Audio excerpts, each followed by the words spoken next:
This is a video that goes for lesson 4.3 in the Algebra 2 book by Houghton, Milton, and Harcourt.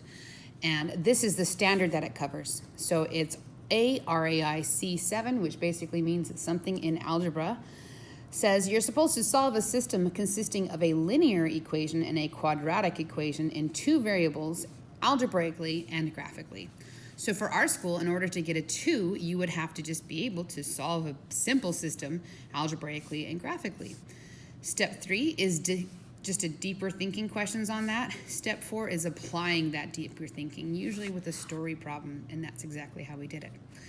So to do this, I wanted to just kind of go over some simplification versions of this. In class, students were asking why is there not one way? And I got lots of upset students on this. This is basically the one way to do these things. Is you are going to be given an equation, set a system of equations. One linear, and you can tell it's linear because there's no squares, and one quadratic, you can tell it's quadratic because there is a square. And these are the basic steps for all of them. These are the steps for all. So you're going to solve one of the equations for x or y. It's kind of your choice. It's not going to be the same for every problem. Then you're going to substitute that equation that you got from here into the other equation in for the correct variable. The third step is you're going to simplify it until it looks like something x squared plus or minus something x plus some number. Or if you chose y, then like if you plug in an x, you're going to be left with all the y's. If you plug in the y, you're going to be left with all the x. You're going to simplify that using PEMDAS. And it's always best if the squared part, so if this part is positive. And all of those 3 steps, really what those 3 steps are all about is they are all about getting 2 equations, because you have 2 equations, right? You have these 2 equations into one quadratic equation that you then solve. And you can solve that so that you're going to solve for y or solve for x, depending on what you were left with, by factoring, by the quadratic formula, by square rooting both sides. Like, it's all different. Every problem's different. And then you're going to solve for the other variable. So these are the steps that are true for all of them. So if I were to say this is what you do for all of them, this is what you do for all of them. That being said, all of these steps, like 1 is going to be different for every problem. Step 3 is going to be very different for every problem. Step 4 is mostly depending on how good you are at doing these things and just the problem. And then solving for x and y, usually not the hard parts. So the hard parts for sure on this lesson, this is probably kind of hard, but this step right here is definitely the hardest problem. And then figuring out which way you want to do is also another hard problem. But it's every problem within these 3 things, like within this step and this step and this step, every single problem is going to be different. So that's where it gets frustrating. So to try to give you an example of how to do these things, I'm going to show how these steps apply to a problem such as number 9. The reason why I picked number 9 is for several reasons. I'm going to put this off to the side. They're the same thing that it said. But it's because the answer is in the back of the book, so you can use that to check. I'll also do number 10, which the answer is not in the back of the book. But try to see how all we're doing are all these steps. And all these steps are going to be different for every single problem. So we're going to solve one equation for x or y. That's what it says to do. And I kind of like to, my personal preference for solving for x or y is I don't like to mess with the stuff that has x squared in it or y squared in it, because I would rather just leave it alone. So I want to solve this part, that top equation, so that 6x plus y equals negative 16. I want to solve that one for x or y. If I solve for x, I'd have to square something. So I don't want to solve for x. If I solve for y, that would be much simpler. So I'm just going to take this. If I had y here, how do I get that y alone? Well, I'd have to subtract 6x from both sides. So I'd have y is equal to negative 6x minus 16. So that was my step 1. Check on step 1. Step 2 said to substitute that into the other equation. So now I have this whole thing. I'm going to replace that y right there with that. So instead of y, I will put that negative 6x minus 16, and then I'll keep on writing this. So plus 7 equals x squared. So that was the substituting thing. Now the next part is this simplifying. And then remember, our goal is to get the x squared first, then the x, then the y, and then the number part. But it's best if the squared part is positive.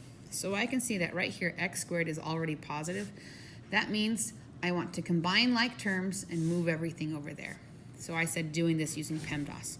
So there are no parentheses, no exponents, no multiplication, no division. So I'm going to combine these like terms. So negative 6 plus 17. Negative 16 plus 17. 7. Wow. It is 6x minus 9 equals x squared. And I want all those over there because my goal is to get all the numbers on the same side. I should put equals 0. So I will add 6x and add 9, add 6x and add 9. So cancel. 0 is equal to x squared plus 6x plus 9. So now we did step 1, 2, and 3. So I solved one of the equations for a y equals, substituted it in, then I simplified down to now I have one quadratic equation. So now I can solve that quadratic equation in whichever way I feel I prefer. I personally prefer to always check for factoring. So I look, what are the factors of 9? And I know that they are 1 and 9 or 3 and 3. Since it's a positive 9, and that's a positive right now, they'll both have to be positive. So which one of these can I add to get 6? Well, I can see if I had a 3 and a 3, I'd have it. So that means that this factors to being x plus 3 times x plus 3. In other words, if I were to multiply this out, x times x, x times 3, 3 times x, 3 times 3, and combine like terms, I'd get that. So then now we have two factors. Here's one factor, there's the other factor. I'm going to set each factor equal to 0. This is all part of solving for the x or y. That's all step 4. So x plus 3 equals 0. So that means I'd minus 3 from both sides. So x would be negative 3. And I can actually see that this one would be the same thing. So I'm just going to skip to it. X equals negative 3.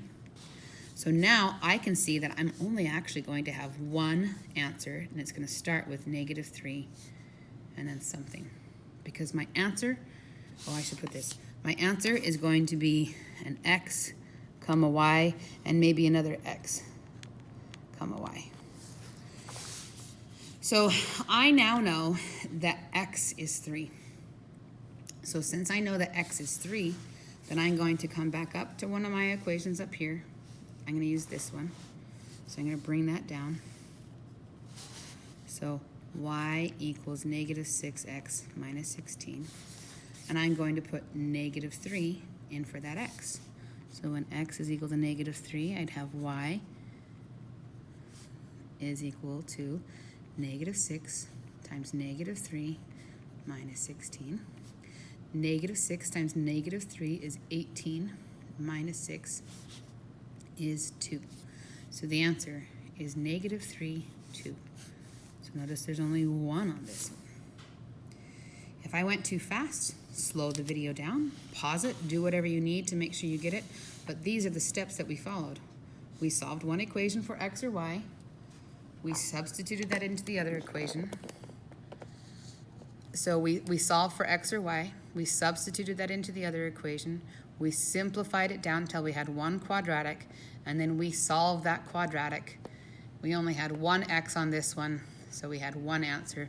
Once we had the x, we had to plug it back into one of our original equations to solve for y, and that was it. So these are the steps that you would do on all of them. The next video will be number 10.